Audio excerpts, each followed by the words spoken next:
Shri Ganesha Sharada Gurubhyo Namaha Agajanana Padmarkam Gajananam Aharnisham Anekadam Tam Bhaktanam Ekadantam Upasmahe.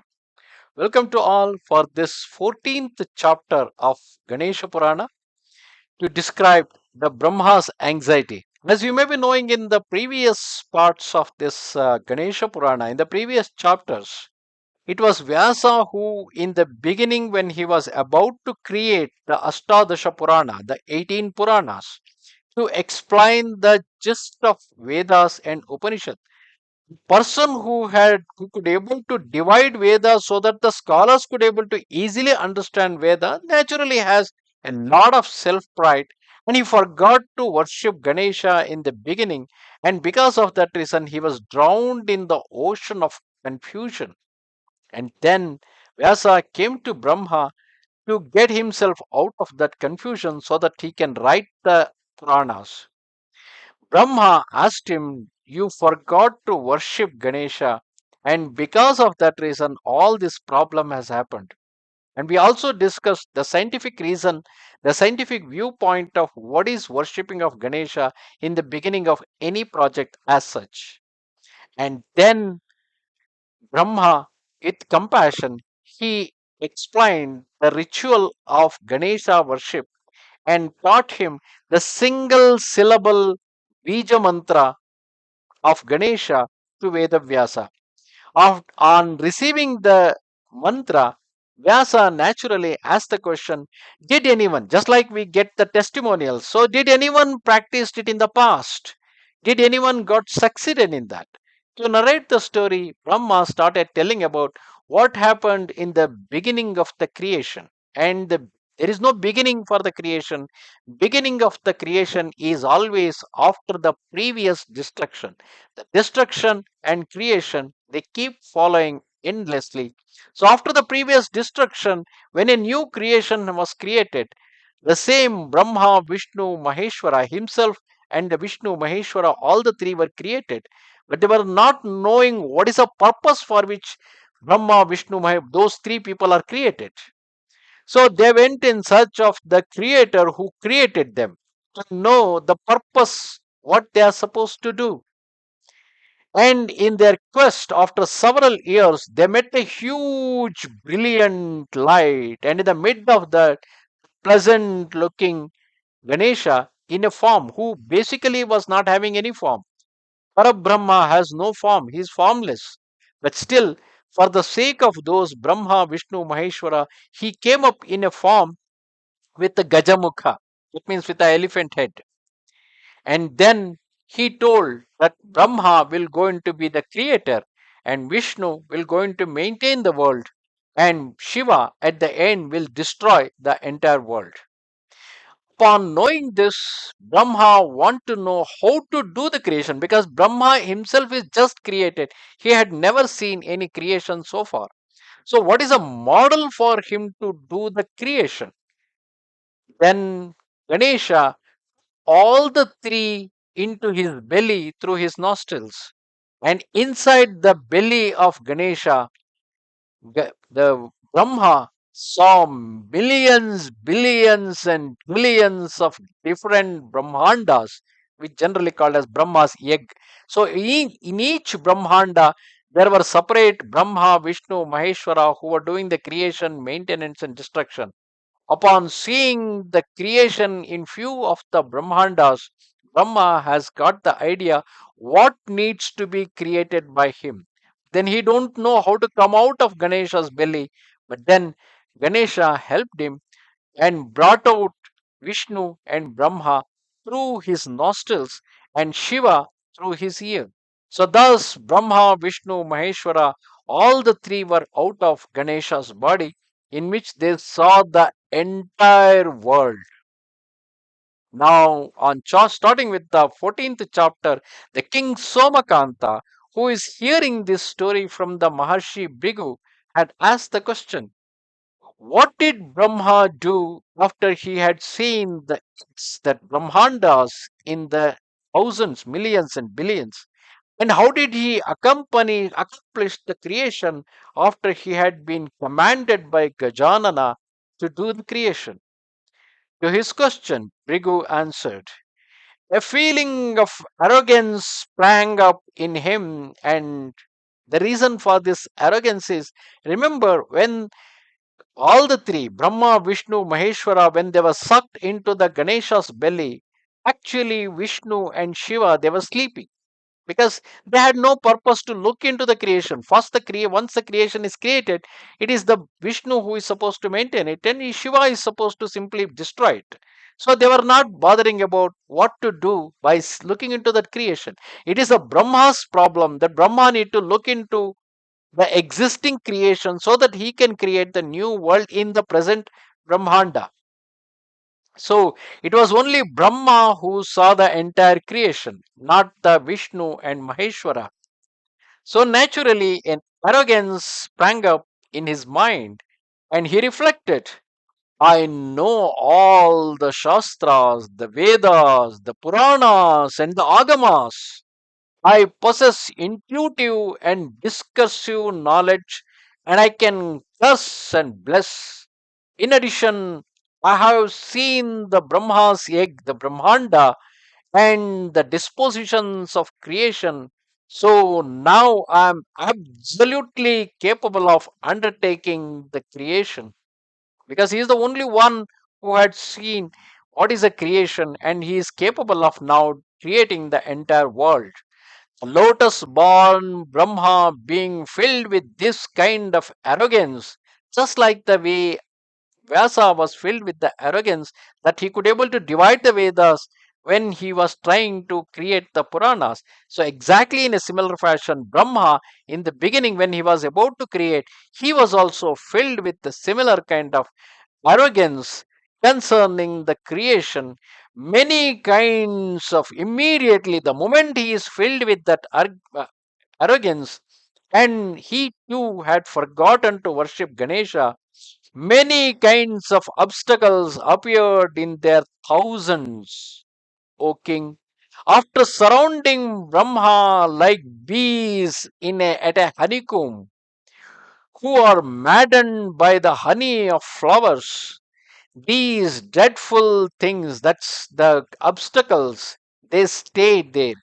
Some had 3 eyes and 5 trunks, pitted faces and 7 hands, whilst others were 3 footed and had 5 snouts, all in different shapes, irregular shapes. And still others had 7 snouts and 6 feet, while some had 10 faces, 5 feet, fangs the size of a palm of a hand, and the belly of a wolf. These massive beings were of many shapes and could not be counted. Let's say, for example, we are starting a new project and we have too much of self pride among ourselves by ourselves that I know everything in this. I can do A to Z, everything in this. I don't need anybody's help.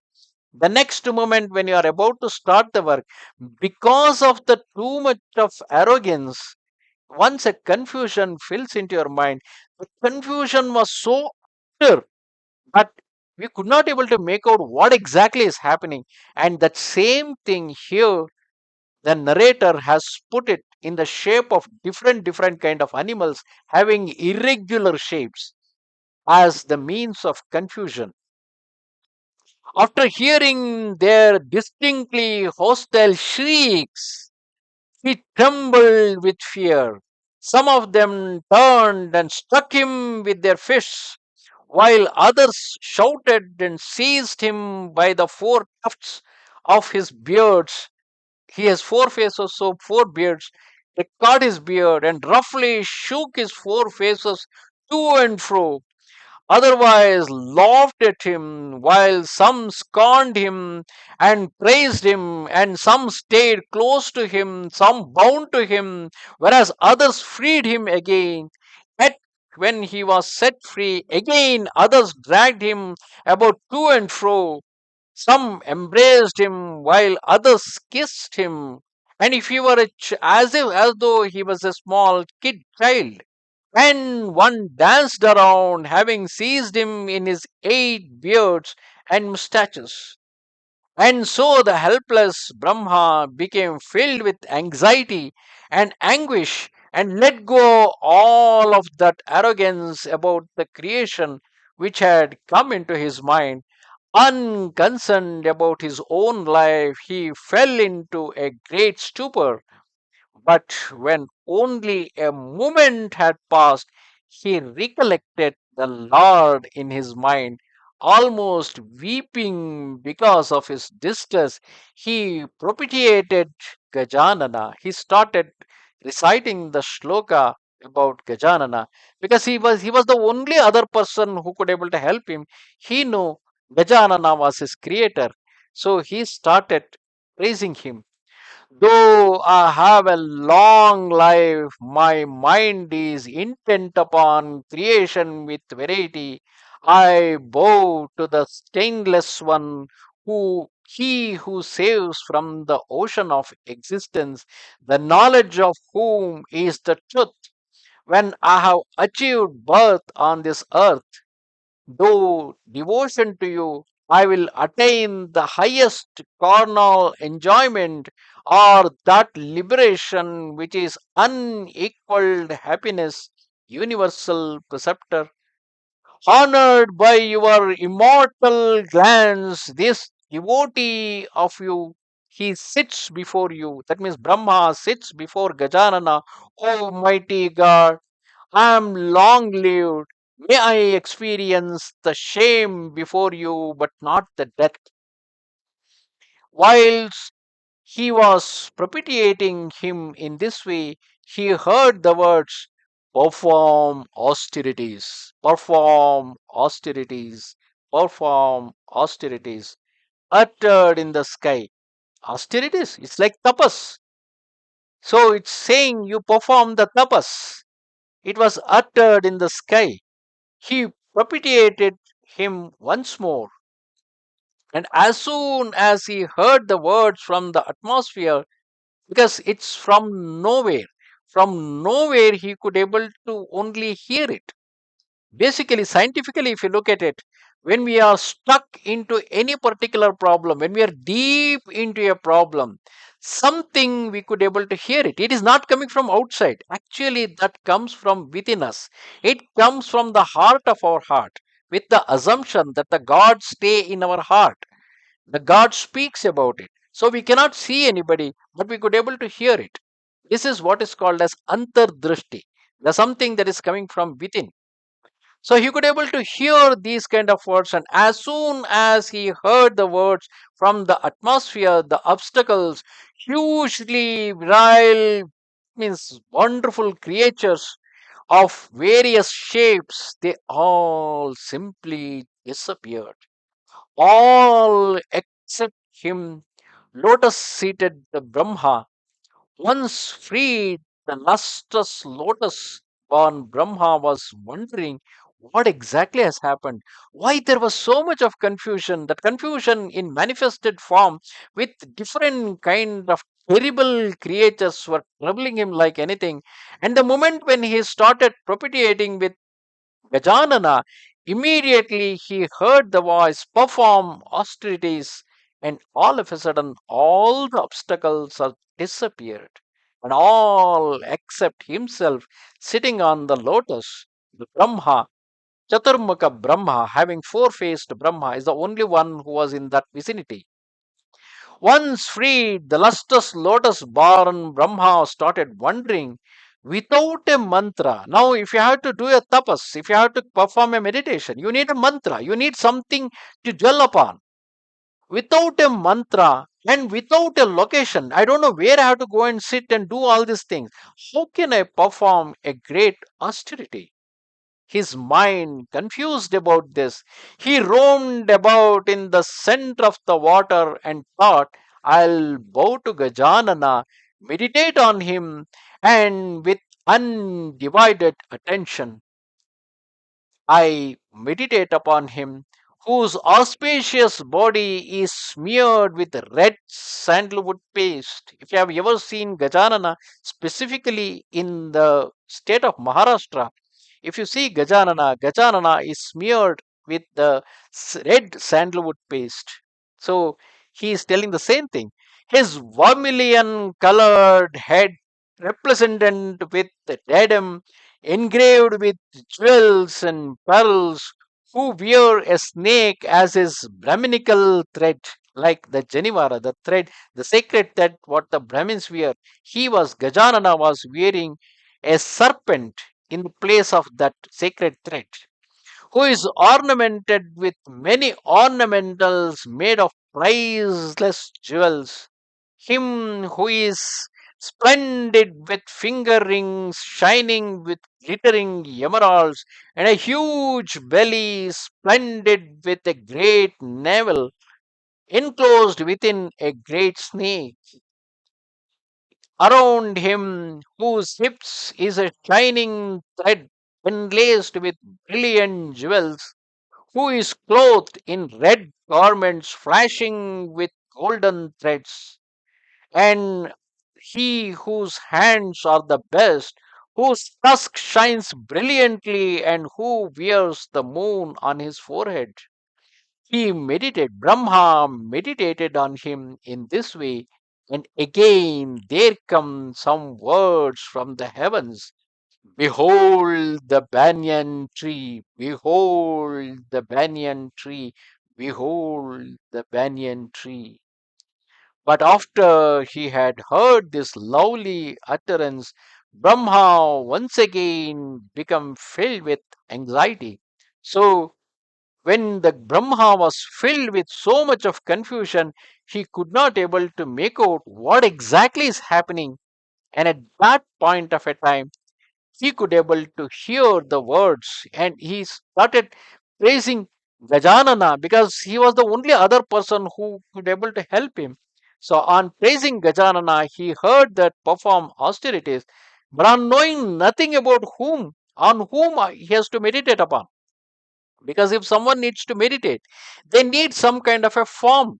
So he imagined the same Gajanana whom in the previous chapter, before, he had seen him in the mid of the brilliance. He had seen the beauty of Gajanana. He had seen the ornaments he was wearing. So he started thinking about the same Gajanana with all those ornaments, everything. And as he kept seeing those things and started meditating upon that, he heard the words saying that, behold, banyan tree. Look at that particular banyan tree and the banyan leaf. Thus ends the 14th chapter of Upasana Khanda, explaining the confusion that had attacked upon the Brahma. Namaste Sharada Devi, Kashmira Puravasini, Twamaham Prarthaye Nityam, Vidya Danancha Dehime. Goodbye.